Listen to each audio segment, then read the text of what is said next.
Now, here in Germany, police will soon be allowed to shoot down drones that are violating German airspace. The cabinet agreed the law after disruptions to airports across Europe, including Germany, by rogue drones.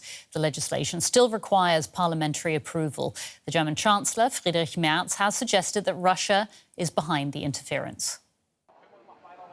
Thousands of passengers stranded at Munich airport last week. The cause? Drones spotted near the runway. We have a suspicion that a significant portion of it is probably controlled from Russia, but we are investigating the matter. And regardless of where it comes from, it is a serious threat to our security. The latest in a wave of drone incursions has left Germany scrambling to figure out how to stop them. And that is why we need to detect, defend against, and intercept drones. Detecting, defending against, and intercepting naturally also includes shooting them down. Part of the problem is agreeing who is responsible, state or federal police. And do they even have the kit needed to keep pace with rapidly developing drone technology? And there's also the question about how to stop them. Some politicians want them to be shot down, but others warn of dangers to the public. Now the federal police are being given more power with the modernization of policing legislation. This gives the federal police the opportunity to use state-of-the-art technology to counter drone threats. For example, with electromagnetic pulses, jamming, GPS interference and physical intervention. In other words, intercepting and shooting down drones will be regulated and made possible by the federal police in the future.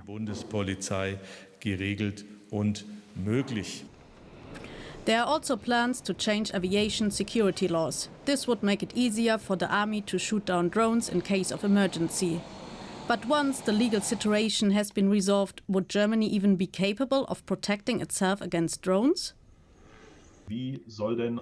How can the German armed forces be called upon, contacted and sent over with equipment and trained personnel 24/7 as part of administrative assistance? We currently have 1,000 critical infrastructure operators with 2,000 critical facilities in Germany. You would have to have everyone on standby 24/7 at many thousands of locations with all the equipment ready. That doesn't make sense logically. With the Drone Defense Center, Germany is planning to pool information on drone sightings like those in Munich. Being able to respond faster and in a more coordinated way remains the biggest challenge. For more, we can bring in Dominic Kudlacek. He's a security expert at the University of Applied Sciences in Bremerhaven in northern Germany. Welcome to DW. We've heard the German Chancellor suggesting that Russia is likely responsible for the drones flying over Germany. How easy is it to tell the difference, though, between a deliberate hostile campaign that's being suggested and someone, for example, flying a drone as a hobby? Well, that's indeed very complicated, but it's also true that we have very strong evidence from what we see, for example, in online platforms where people exchange information, what they're going to do, and they are clearly linked to Russia. We see there that they exchange information how to conduct these kind of attacks. But you are right in saying it, and the Chancellor also said it in the interview and the clip that you showed. We don't have 100% proof in the moment. At the end of the day, this is not so necessary to know from whom it comes. It is important to protect the infrastructure in order to avoid that anyone gets harmed by it. So I very much appreciate this new law. It really is a big step forward after these 2.5 years, maybe 3 years, in which the German state have been fooled by whoever, starting with really low budget equipment, attacks to our infrastructure that costs millions of euros for the whole system. So, as you say, Germany has this new law that, once it's been approved by Parliament, will allow police to shoot down drones. You say it's a good thing. Is this the way to go there, or would there be more effective ways to neutralise this kind of threat? Well, the best way would be to stop this kind of hybrid war in which we are currently. We are not in a real war, but we are not in peace. And the best way would be to stop that. But I don't see that possibility for that. In the moment, it's just important that the airports are safe, that the critical infrastructure is safe, and that aviation traffic is safe. And the best way of doing it in the moment is really to bring these drones down. You have to imagine it was around 2.5 years ago, or once again, that the first drones has been sighted over military restricted areas and facilities, and the army couldn't do anything about it because people showed up and said, oh, there is no legal regulation for that, and that means we are not allowed to do anything.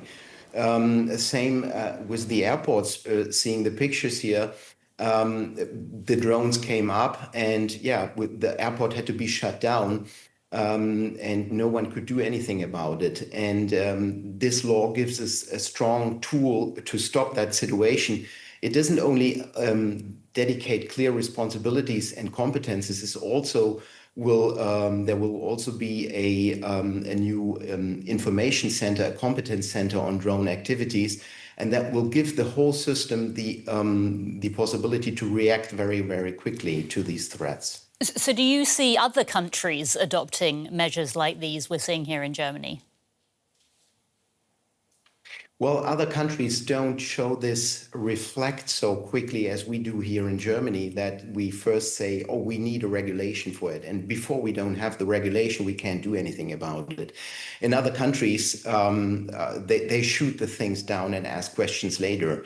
That's not the German way. I mean, there was a less differentiated sentence from the Bavarian states minister into that direction, and they changed the Bavarian law a bit quicker and went for a Bavarian way.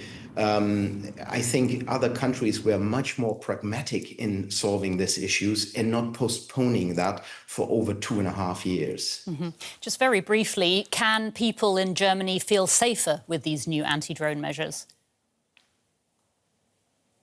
Absolutely. They can, because there are clearly responsibilities and competences are dedicated. Mm-hmm. That's number one. Number two, you don't have to fear that the airport might be shut down for hours and it will take days until the normal procedures are back in place. Mm-hmm. Just because a drone that one person just brought up into the air for a couple of minutes, this will make Germany safer for sure. Dominic Kudlacek, security expert. Dominic, thank you so much for your time. We appreciate it.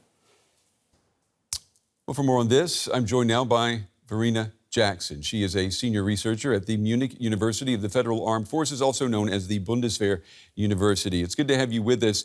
This new law, I understand that it would bring Germany in line with other countries such as France, Britain, Lithuania, which have extended the powers of their security forces to take out drones that are in their airspace. Is this the way to go? Yes, that's correct. So the law that has been debated today and released to the press is actually quite new. This was a draft law that already has been made public in June, July of this year, and it comes with a whole lot of other amendments to the law of the federal police. So what we try to do now here in Germany is really focus on making it easy for our police to deter and also to counter drones with a clear legal framework. So it's something new, let's say, but it's not super reaction on the last days or weeks. It's been in the desk for a long time. Airports in Denmark, Norway, and Poland have recently suspended flights due to unidentified drones, but the origin of the drones has yet to be identified. Many are pointing to Russia. What is your take on that? Well, we don't have proof beyond a doubt. So legally and diplomatically, we can't accuse and attribute those on a legal basis. But of course, when you look at the whole situation that we're in, all the occurrences of drones, of other means of hybrid warfare that has been going on in Europe for the last years, it clearly points to a state, and that is in this case Russia. But as I said, there is no proof that we can say yes, we have that in hand. We have been hearing in the last few weeks that warfare is evolving before our very eyes. Is Europe prepared for this unmanned aircraft threat? Well, I would say we are preparing now. There has been going on a lot since 2022, since the invasion of Ukraine by Russia, but it could have been done more and quickly. So now that we have those drones in Europe, in the heart of Europe, I think we have realized that it's urgent. But to say that we are prepared, as for example, Ukraine was preparing pre-2022, I would say we still have a long road to go. I know that the European Commission is pushing this idea of a drone wall for the European Union's eastern borders. Is that even feasible? It is feasible with a lot of money, a lot of effort, a lot of manpower, and it's important that we will accomplish that also as a signal to Russia, but it's not the only solution. As we can see, drones are now in the heart of Europe, not just on the eastern flank of NATO territory.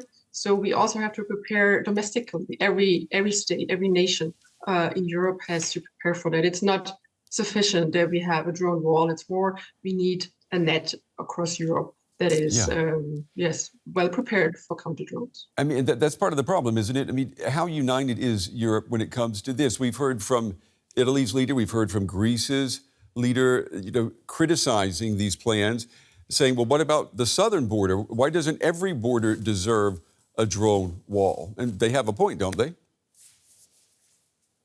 They do have a point, certainly. I think the eastern border is the most prominent right now. We've seen the drones, which were clearly attributable to Russia in Poland because they shut them down. They were unable to analyze them. So there is the most imminent threat. That's why the drone wall, or what they call it, the drone wall on the eastern side, is probably the first thing that needs to be really built up. But as you said, all borders are important, and drones inside Europe are launched probably from the country, from their own country here. Verena Jackson, senior researcher at the Munich University of the Federal Armed Forces. We appreciate your time and your insights tonight. Thank you.